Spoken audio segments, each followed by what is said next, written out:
Due to the graphic nature of this episode, listener discretion is advised. We all go through different chapters in our lives, some stranger than others. Welcome to Strange Chapters, where we bring you true stories of the strange, the macabre, the paranormal, and the supernatural. So sit back, relax, and let's get to this week's featured author and their stories.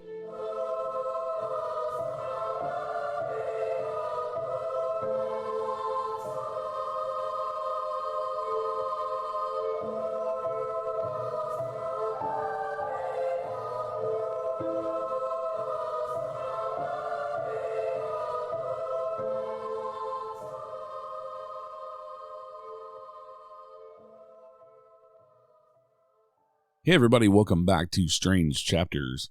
I'm your host, Eric Freeman Sims, and please make sure that y'all go and subscribe and rate and review the show. It helps more people find the new show, Strange Chapters. And if you're not familiar with my other podcast, I do another podcast where I have a guest every week called The Unseen Paranormal Podcast, and you can find it anywhere you listen to this podcast. And let's get on with this week's show.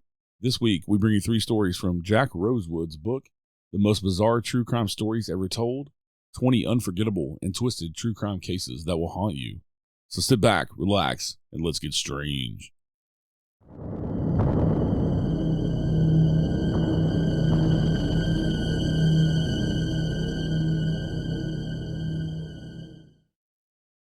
Story 1.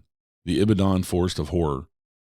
In 2014, one of the worst crimes against humanity was uncovered in the Nigerian state of Ibadan. A motorcycle taxi driver by the name of Abakuta got a call from an acquaintance asking him to drive him to the Soka neighborhood of Ibadan. Abakuta then disappeared. The next day, the other motorcyclists he hung around with desperately searched for him. They recruited his family to help them look, but nobody could find him. During the search, one of his family members got a call from Abakuta. He said he didn't know where he was, but he felt like he was underground and may have been buried alive. He told them he had been on his way to the Soka forest the night before and had been jumped. His friends and family all went to Soka to look for him. One of the parties saw what looked like a motorcycle in the river. It was Abakuta's. The group continued to search around the area of the river. Some of the men noticed a compound of buildings up a hill in the distance and went to check them out. As they approached, they heard anguished screams and desperate pleas for someone to bring water. The men were shot at from one of the buildings in the compound, and they fled, only to retrieve the rest of the party and bring them to this suspicious place to keep searching for Abakuta. As many as 100 people arrived at the compound to investigate the cries and try to find Abakuta. One of the motorcyclists got a call from the missing man while they were searching, saying he could hear people walking above him. As the party scoured the compound, they came across the most atrocious things they'd ever seen. One building housed several prisoners who had been chained to walls and large cement blocks. They were disoriented and emaciated. The men set about freeing the prisoners, and most simply fled into the forest, clearly still afraid of whoever was keeping them there. Another building on the compound housed hundreds of personal items belonging to men, women, and children. Clothing, bags, shoes, wallets, and ID cards littered the floor. Yet another building contained a massive pile of dead bodies. An estimated 50 decaying corpses were found in a heap in the building. In the surrounding area, the party also discovered the fresh remains of 20 more humans, and more than 100 skulls and countless dismembered body parts were scattered around the site and the forest. Abakuta stayed in touch with his friends and told them that he could still hear people walking around above him. Eventually, his phone ran out of batteries, and the lifeline went dark. The property would need to be carefully excavated if they were to have any hope of ever finding Abakuta alive. At this point, the police had been notified of the search party's gruesome findings, and the Ibadan townspeople had heard about the atrocities of the Soka compound. People started showing up, desperate to either help, find their missing loved ones, or just see the unholy sight for themselves. The scene was extremely hectic. People were pointing fingers at everyone. The guards who had shot at the search party had not been identified, and nobody was sure if they were still there, hiding, if they had fled the area, or if they had blended into the crowd of rescuers. At one point, a small group of men with guns were suspected to be the shooters and were being harassed by the townspeople, but police insisted they were on their side. There were stories of madmen running around with dismembered ears hanging off their bodies and of malnourished people wasting away in the bushes that surrounded the compound. One man collapsed and died in front of the rescuers. As more and more people poured into the site demanding answers, the authorities started pushing back and asking them to leave. The scene was pure chaos. Riots broke out as the military descended on the site and refused to let people look for any signs of their missing friends and family. One source says the crowd set a man on fire who they thought was responsible for the atrocities. One person who knew of Abakuta's plight said, "We want to rescue our people who are still underground and crying for help. but police are saying no, and we are angry. The police and military continued to refuse entry to the townspeople. They even shot into the crowd, attempting to control the madness, and several people died. People in nearby houses and businesses were also terrorized by the angry mob. The people who had initially been looking for Abakuta could easily hear the cries of the prisoners from outside the buildings. How could the neighbors of the compound not have heard, seen, or smelled anything? It turned out that they had questioned the buildings and the horrific noises coming from them, and had been told that the compound was a mental institution. They were told that the anguished cries were from extremely mentally ill patients. One source even says that representatives were sent to the compound to ask questions, and the leader, a man with tribal face tattoos, had confirmed that it was a mental institution. He even gave them a tour where they saw as many as 100 people squatting in the rooms in one of the buildings, but didn't see any dead bodies, body parts, or signs of torture. Forensic experts were called by the police to investigate the compound and collect whatever evidence they could. However, by the time they arrived, the government had already started tearing down the buildings on the site. Townspeople pleaded with officials to excavate the underground or at least stop demolishing the site before any real investigation could be done, but the destruction went on. The government's hasty actions led most people to believe that it was involved in the crimes and didn't want anyone to discover anything incriminating. While most of the approximately 30 people who were rescued from the site had fled after their chains were cut, 6 people were sent to local hospitals. Only a few ever told the stories of their time in the camp. Cecilia Obiakina, who was 72 at the time of rescue, was initially unable to speak. When she had recovered and her relatives came to get her, it was discovered that she had been missing since 2008. She lived more than 5 hours drive away in Edo State. She had left the house to go to the market 6 years prior to the discovery of the horrors and had never returned. Nafio Shetu, another survivor, said he was picked up in his town by people dressed as government officials. They had shoved him into a van and taken him straight to the Soka compound, where he remained for 7 months. A woman known as Titi said that she was taken from right outside of her house by official-looking people who said they needed to talk to her. She and Nafio both said that new victims were brought in every single day. They both confirmed that they never saw anyone actually murdered, but frequently witnessed bodies being carried out of the building where they were kept. What was the purpose of this hideous place? Most think it was selling body parts for ritualistic practices or harvesting organs for sale on the black market. But that doesn't explain why some people were kept there for months or even years. It also offers no explanation as to why so many dismembered body parts were found simply scattered around the grounds, and why some corpses were dismembered, but at least 20 were kept intact and thrown into the pile. Were the perpetrators looking for something specific in their victims? Why were some people kept for so long? Why were some decapitated or dismembered, but others weren't? Why was Abakuta kept underground, and how many more were buried alive under the compound, never even searched for by the government? There may never be any answers to these horrific questions. Abakuta was never found, and the site of the atrocities is now a school, which was probably built over his dead body.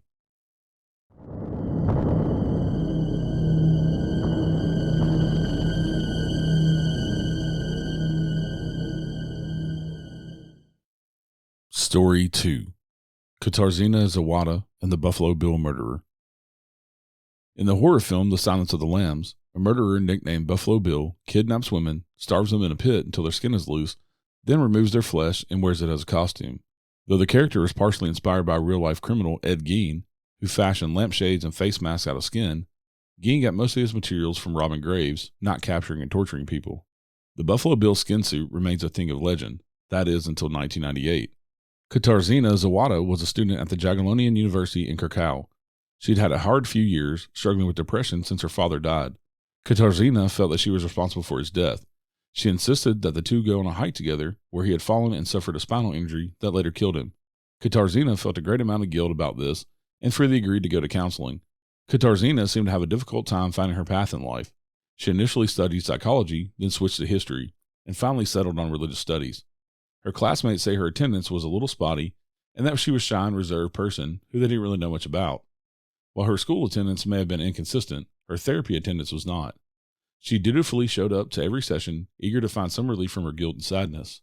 On November 12, 1998, her mother waited for her outside the psychiatric clinic in the Nowa Huta neighborhood of Krakow, where Katarzyna had a 6 p.m. therapy appointment. She never arrived.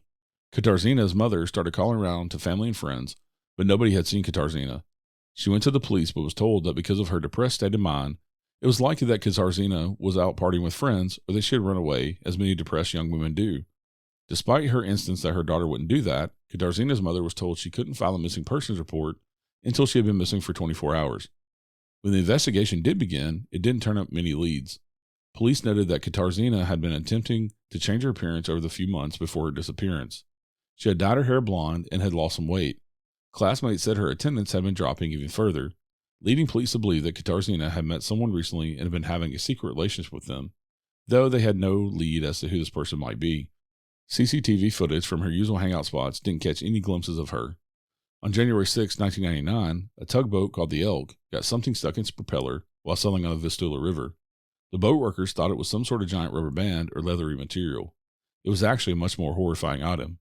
As the workers looked closer, they saw that it was human remains that had been fashioned into a skin suit.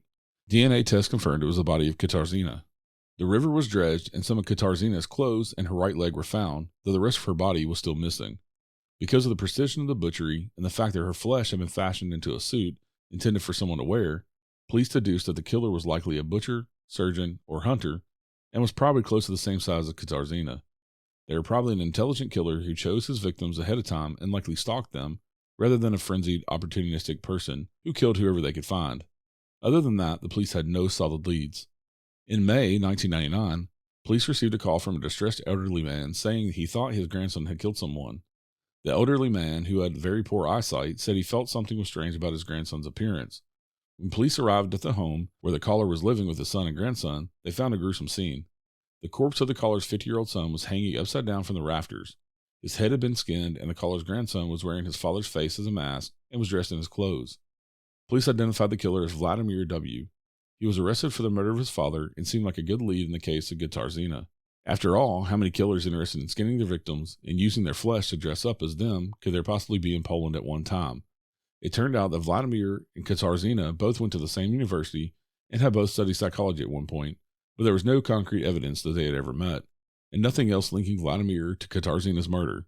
Vladimir insisted he knew nothing of Katarzyna and was deported to his native Russia to serve 25-year sentence for his crimes against his father. Vladimir was the first and only solid lead the detectives were to get for 2 decades.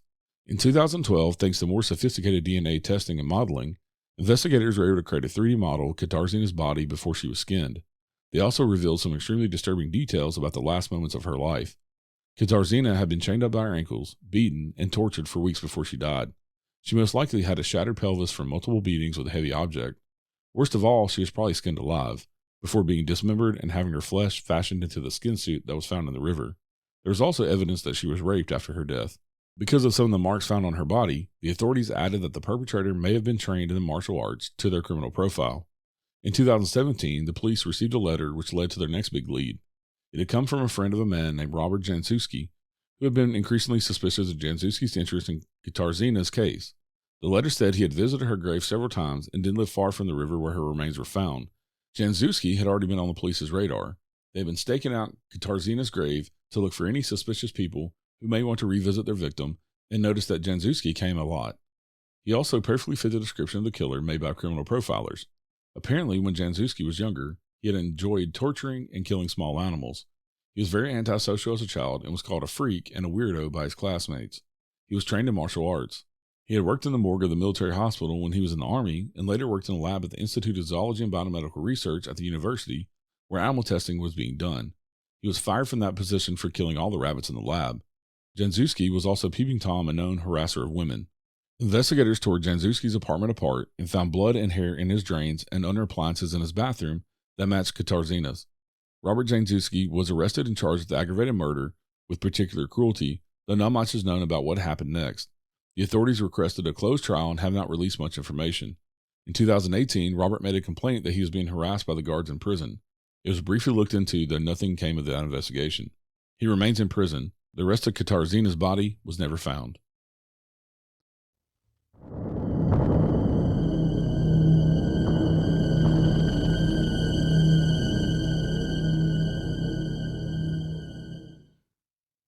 Story 3.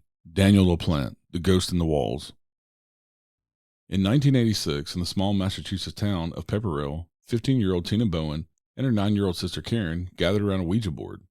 The 2 young girls tried to contact their mother, who had died the year before from cancer. The girls got nothing from the Ouija session, but it still started a chain of events that would change their lives forever and lead to 3 exceedingly horrific deaths. The night of their seance, the girls heard knocking on the walls while they tried to sleep. Thinking maybe contacting the spirits had worked and their mother was trying to communicate with them, They asked the entity questions and got replies and more knocks and scratches on the walls. Had the girls actually managed to bring a spirit into their home? Over the next few weeks, the knocking got more aggressive and frequent. It began to disturb their sleep and deeply upset them. Their father, Frank, assumed the girls were just stressed from grief and were hearing things. However, the unexplainable haunting soon became more intrusive. Unattended beverages would disappear from drinking glasses, objects moved around the home, and the TV would change channels on its own. Even furniture would be moved from one side of the room to the other. The knocking continued to get stronger. It started in the girls' room, but eventually made its way all over the house. One day, while the girls were sitting in the living room, they heard the knocking coming from underneath them. Terrified but needing answers, they took a kitchen knife and descended the stairs into the cellar. There, they found a note written in red on the wall saying, "I'm in your room, come and find me." Frank continued to be a skeptic. He assumed one of them had written the note on the wall, acting out because of extreme grief. He sent the girls to counseling. On December 8, 1986, the family returned home from an outing with the girls' friend Karen. They noticed that the toilet had been used but not flushed while they were gone. Frank went around the house investigating. He went into his room and noticed something off about his wardrobe. When he opened it, he was met with a crazed figure crouching down, wearing a hairy jacket. His face was painted, his hair was greasy and unkempt, and he was carrying a hatchet in one hand and a wrench in the other. Some sources say the intruder was dressed in a wig and an old dress of Frank's deceased wife. But while that does make for a sensational story, it is not true. The figure calmly ordered the three girls and Frank into the bedroom, where he menaced them with his weapons. Luckily, Tina was able to get away. She ran to their next-door neighbor's house and called the police. The man had disappeared by the time the authorities arrived. The family was shaken up and very unsettled, as it sank in that perhaps the disturbances they had been experiencing for the better part of a year had not been a ghost, but a person living in their walls, intentionally psychologically torturing them. The Bowens stayed somewhere else while police investigated, understandably too scared to go back to the house while the culprit had not been found. 2 days after the incident, Frank returned to the house to pick up a few things for the girls. As he approached the home, he noticed movement in the front window. He looked closer and saw the face of the man staring back at him. Frank called the police and told them the man was still in their home. When the authorities arrived, they searched the home but couldn't find a person anywhere. What they did find were 2 family pictures that had been stabbed with kitchen knives and 2 horrifying messages written on the walls. One said, "I'm still here, come find me," while the other plainly said, "I'm going to kill you." But where had the perpetrator gone? Obviously, he'd been living in the home for a while before taking the family hostage, and Frank had just seen him in the front window. The authorities didn't see any footprints in the snow leading away from the house. He had to be hiding somewhere that the police hadn't searched yet. Eventually, the police found a tiny triangular crawl space in the bathroom wall that housed the plumbing. To get to it, you'd have to hoist yourself over a 4-foot foundation wall, squeeze through an 8 to 9 inch wide opening, and drop down into the space.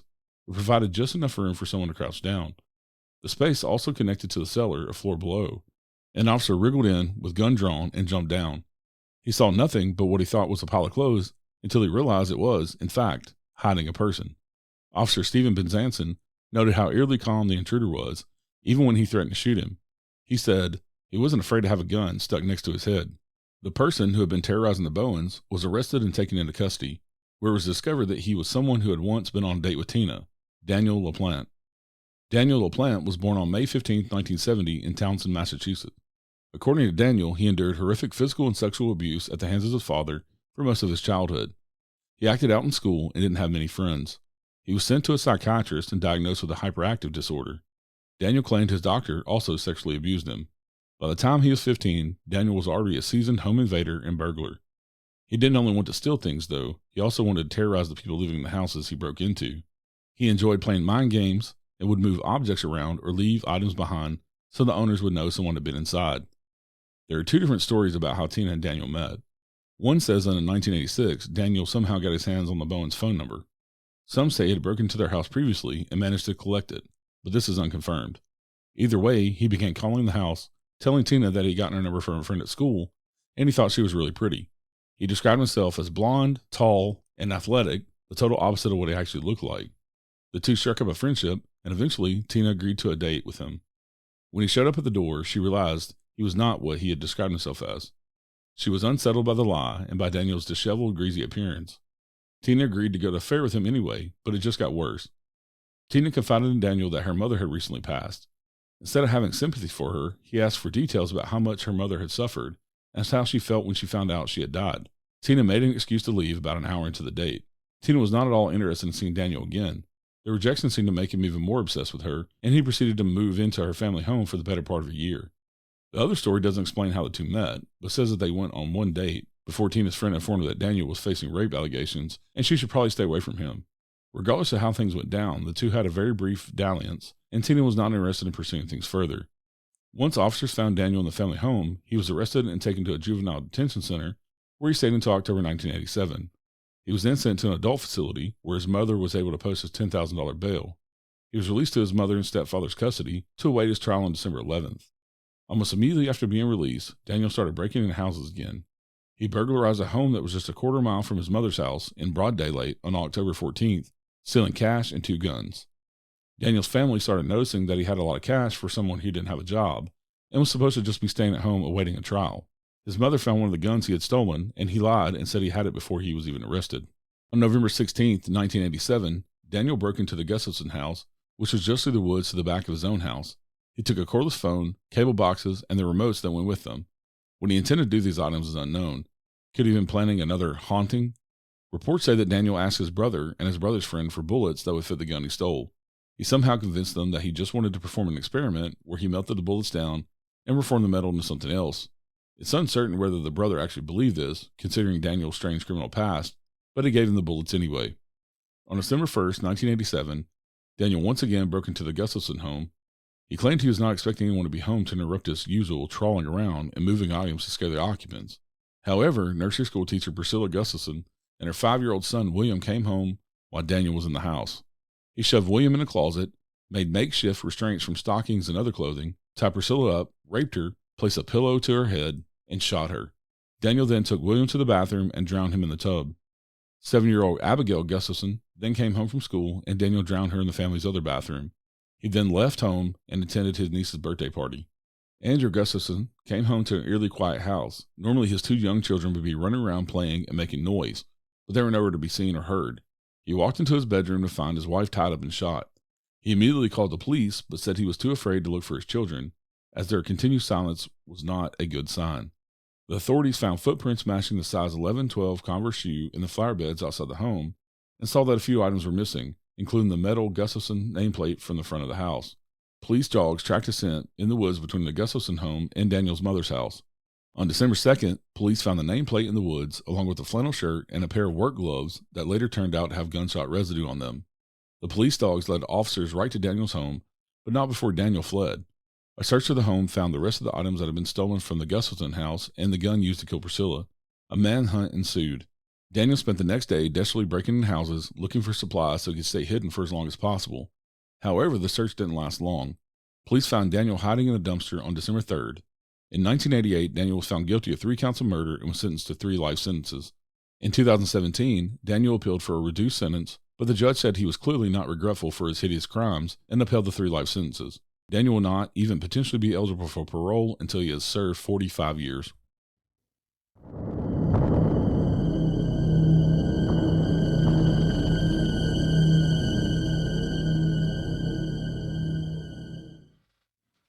All right, everybody, that is it for this week's 3 stories. Those 3 stories come from Jack Rosewood's book, The Most Bizarre True Crime Stories Ever Told, 20 Unforgettable and Twisted True Crime Cases That Will Haunt You. And you can find Jack's books on Kindle and Amazon, and I will put them in the show notes below, the links to those books. So thank you for listening today. Stay safe out there and stay strange.